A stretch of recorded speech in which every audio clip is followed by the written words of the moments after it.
Hello everyone, and welcome to the first episode of a completely new adventure.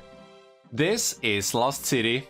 It's a preservation project that aims to recover and rebuild old versions of Runescape and archive them so that anyone can experience what the game was like at any given point in history, and I think the work they're doing is incredible. They host the latest archived game version as a live server for everyone to play on, which is 2004scape. The server is online for close to a year now, and I've been following it since day one, but I never actually played myself. I just told myself I already play so many other games and I have all of these IRL responsibilities, and surely watching YouTube videos of other players playing 2004scape will be enough for me to enjoy this, but every day I felt more and more like that meme of Squidward watching through the window as others have fun, and finally yesterday I was rewatching Matkip's 2004scape series, and then I went for a walk and I was listening to the Crandor 2004scape podcast.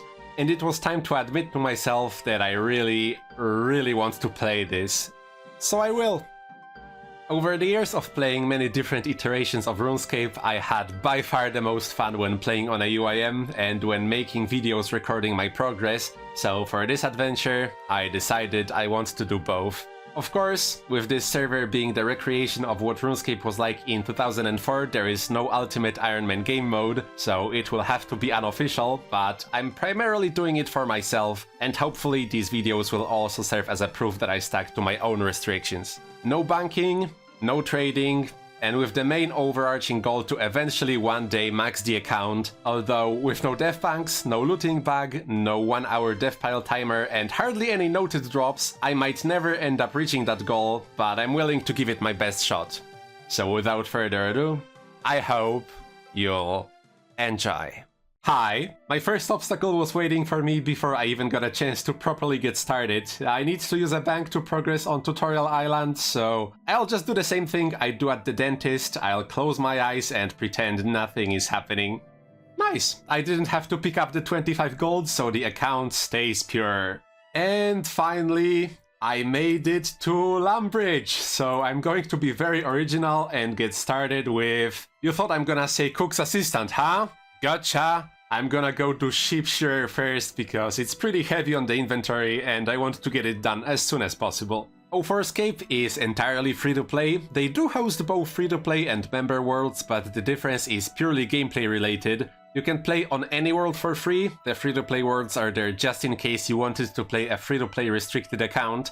But for the first 2 months when the server came out, only the free-to-play worlds were available, so everyone could only access the free-to-play content, and it made for a really interesting situation that sadly I missed completely. So to attempt to recreate even a little bit of that feeling, I've decided that I will only play on the free-to-play world until I complete all of the free-to-play quests, and that will also be the goal for this first episode. Here's Sheep Shearer completed. And with it, the first level up on the account, level 3 crafting.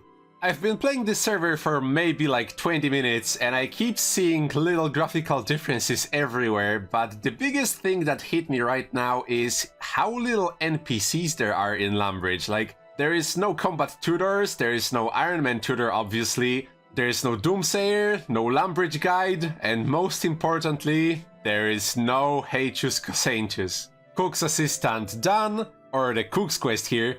Most of these free-to-play quests are pretty fast and easy to complete, so I'm just gonna go and do them right away. Both to get them done, but more importantly just to go out to different places and to explore the map. I'm really curious what everything looks like. But first I'm gonna grab a duplicate air talisman from Duke Horatio for some runecraft training later on. Romeo and Juliet completed. Oh my god, this is where the GE is supposed to be. It's just a forest. It's just a wall and a forest. I mean, I knew there is no GE, so I don't know what I expected, but this is pretty surreal to see anyway. I checked it out on RSRS World to get a better view of the whole area. Fantastic website, by the way. And while there, I also noticed this cool little spot near the Vark Castle with some fountains. Very scenic. Just wait and see, I will get a 99 here one day. Ernest the chicken completed. I'm really trying to stop myself from showing every little thing that looks cool, but just look at this. This is the bridge to the Wizard's Tower, and my god, the atmosphere is unmatched. Okay, last one, I promise. I went to the Falador cabbage patch to pick up a cabbage for the Black Knight's fortress, and this is the area where later the herb patch would be, the Falador herb patch. Now it's just a bunch of picnic tables, and I gotta say, it looks pretty cozy.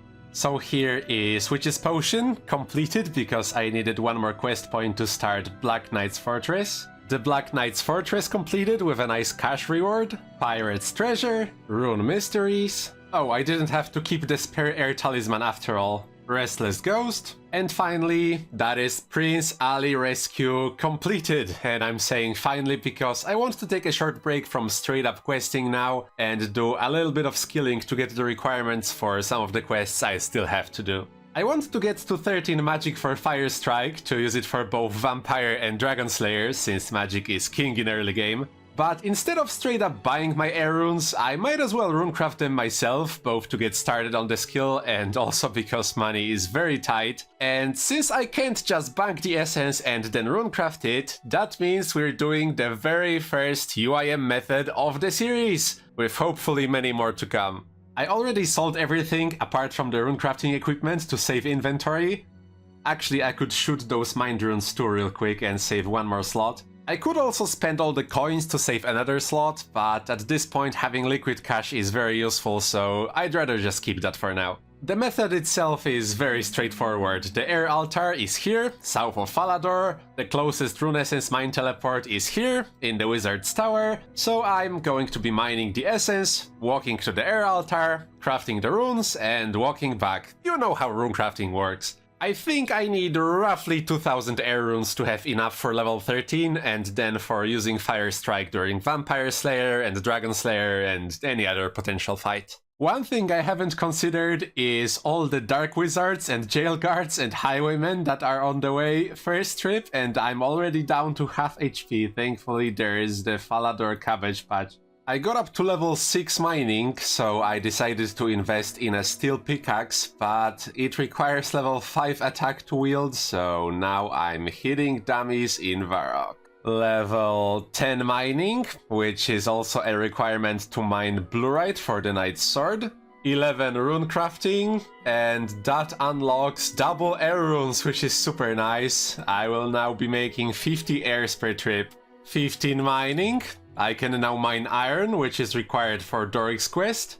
22 rune crafting, which also means triple air runes. And I'm also done next trip, so I won't get to enjoy them for too long. Not now at least. And here's the final batch. Over 2000 air runes. Time to go buy a Staff of Fire and as many mind runes as I can afford. Take a look at this, it's the tiniest little detail, but I noticed when I cast a spell, there is this barely noticeable distortion effect going above, looks a little bit like hot air. It's a really small thing, but it looks awesome, I like it a lot. 13 magic, Fire Strike unlocked, let's go do Vampire Slayer. Vampire Slayer completed, straight to 22 attack.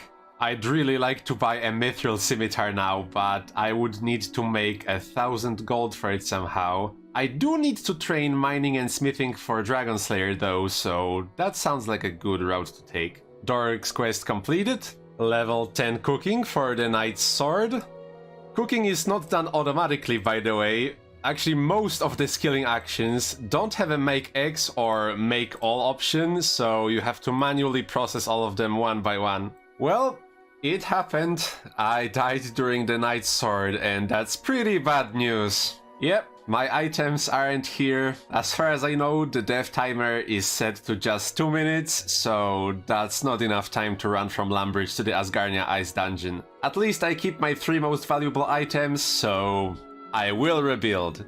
Rip to the air runes though. I kept this gold ring from Pirate's Treasure to sell in case I need to rebuild, and it sells for like 200 gold, which is nothing to scoff at this point. But now I'm tempted to just drop it in case I die on the way back, so at least I keep the Blurite. Right, screw it, I'm risking it.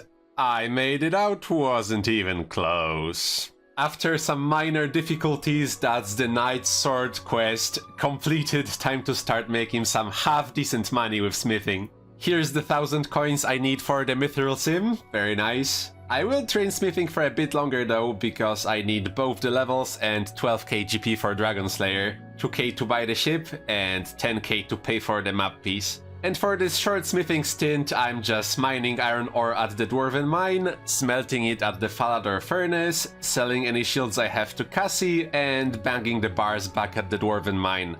It's all relatively close, decent XP and decent money. 30 mining. I can now mine coal to make steel bars, to make steel nails, to use them for Dragon Slayer, and 30 for smithing for the steel nails themselves. 20k.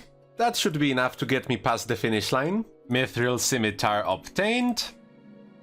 Stayed up a little bit longer farming goblins for the goblin males to get my air talisman back. Goblin diplomacy done. And now it's rune crafting time. I want to get back at least some of those air runes. Previously, when I was buying mind runes, I was penny pinching so hard that I would just buy out 40 at Aubrey and then log out for a few minutes to let the stock replenish at a cheaper price. But now I realize that the Betty's Magic Emporium shop is really close to the air altar, so I can just buy out 40 every trip.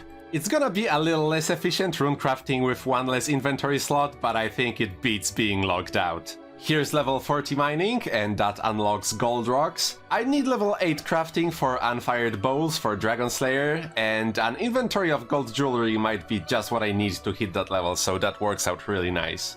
Never mind, I mined 2 ores and then realized I don't have 40 smithing to smelt them, so I'm gonna have to get 8 crafting some old-fashioned way, either cows or pottery. I'm trying to collect beads for Imp Catcher, and I kid you not, I just got the last one, and I clicked to pick it up, and the moment I clicked on it, a random event spawned, and it teleported me to the mime random event, and it takes so goddamn long. I'm afraid that when it's over, my bead will not be there, and I will be very sad. It's not here. Man. Thankfully, it's just a bead now, but imagine if it happens down the line with a shield left half or a dragon chain body, oh my god. Well, this random event situation definitely made me spend some extra time here, but here we go, that's all the beads collected. Imp Catcher completed, and with it, of course, the Amulet of Accuracy. Demon Delrith, dealt with. So now, there is only 2 quests left to go. Dragon Slayer, which I will do last because it's cool that way, and the most difficult free-to-play quest, the Shield of Araf. Here's level 40 Woodcutting.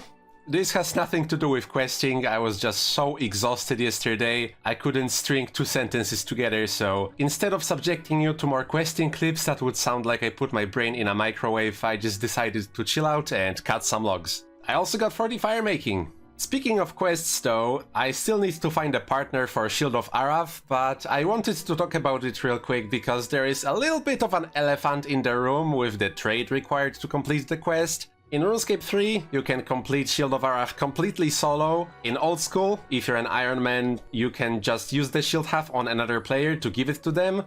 But in 2004, the only option to complete the quest was to trade. And I thought about just not completing Shield of Araf and Heroes Quest and being locked out of them as part of the restriction, and Legends Quest 2 by extension, but after considering it, ultimately I decided that I will be doing the trades and completing Shield of Araf and Heroes Quest.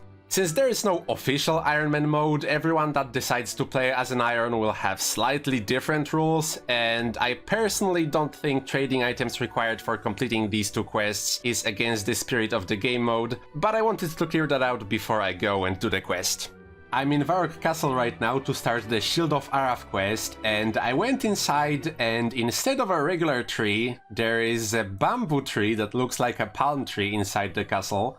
And it looked really exotic, and it sparked my curiosity a little, so I went to the Karamja page on the wiki to try and see if I can find any information about it, and I didn't, but there is a paragraph titled Settlement and Colonization, where it mentions stuff like Brimhaven was built on hunting grounds that belong to the natives, or archaeologist Asgarnia Smith working for the Archaeological Society of Varrock stealing a golden monkey statue, or the colonial presence seeking to exploit the island's economic potential by developing a tourist industry and plantations. And man, even if you didn't know this game was made by the British, there are some obvious signs. I joined the Phoenix gang because that sounds a lot cooler than Black Arm. A big thank you to Index for providing me with the Black Arm shield half. He's not doing the quest with me, he just gave me the second part of the shield, which is great because now I don't have to give him a certificate back, and that's one less trade that I have to do. Shield of Araf completed, just one quest to go. The final trek through Krandor and fight with Elvarg is really dangerous, and I don't have many sources of good healing food. Actually, with level 1 fishing, my options for food are horrible. So as I'm walking around trying to get the map pieces, you'll start seeing jugs of wine slowly stack up in my inventory. They heal 11 HP, which is amazing, but Fortunato, who usually is the go-to wine source, isn't yet added into the game, so I buy them from Zambo on Karanja. He has a stock of 1 jug of wine and the restock time is 2.5 hours. So I will do my best to stay on top of buying these. At least we still have the good old kebabs. Melzar's map piece obtained. Wormbrain's map piece obtained. For 10,000 GP, I bet he's in jail for extortion. And that is the final map piece, the Oracle map piece obtained. I also bought the ship and repaired it, and I have the Dragonfire shield, so I'm technically ready to face Elvarg. But when I was going through Melzar's maze, I got up to level 25 magic, which unlocks Varrock teleport. So before I go to Krandor, I'm gonna camp some giants for a few lore runes just to have an emergency teleport. And I would also like to have a few more wines. Oh, I got those really early. Well, I have work tomorrow, so I will go and AFK for more wines anyway. Phew, I almost ran out of excuses. Alright, that's the last one. I literally cannot procrastinate any longer. As you can tell, I'm pretty scared, even though I did Dragon Slayer many times. Death in this version of Runescape is very, very punishing. But I have the wines, I have the emergency teleport, I should be fine, right?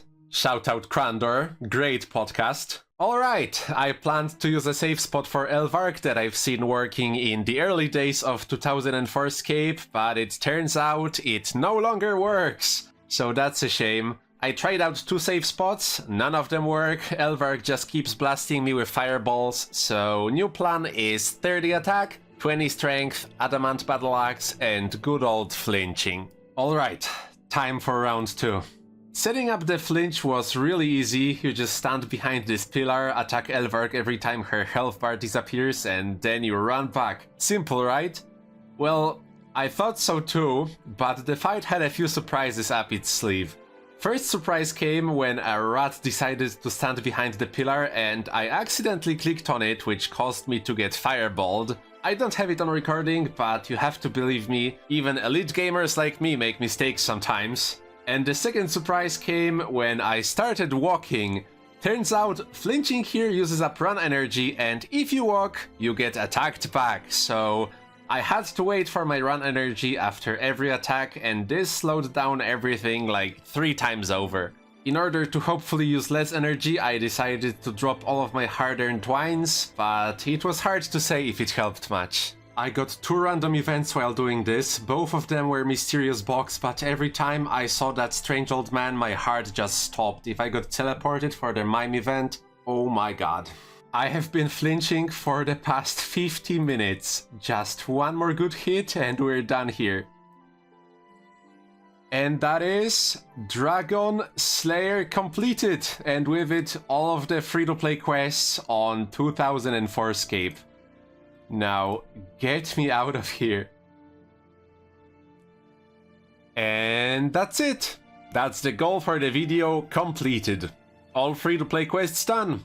In the next episode, I will be entering the members' worlds for the first time.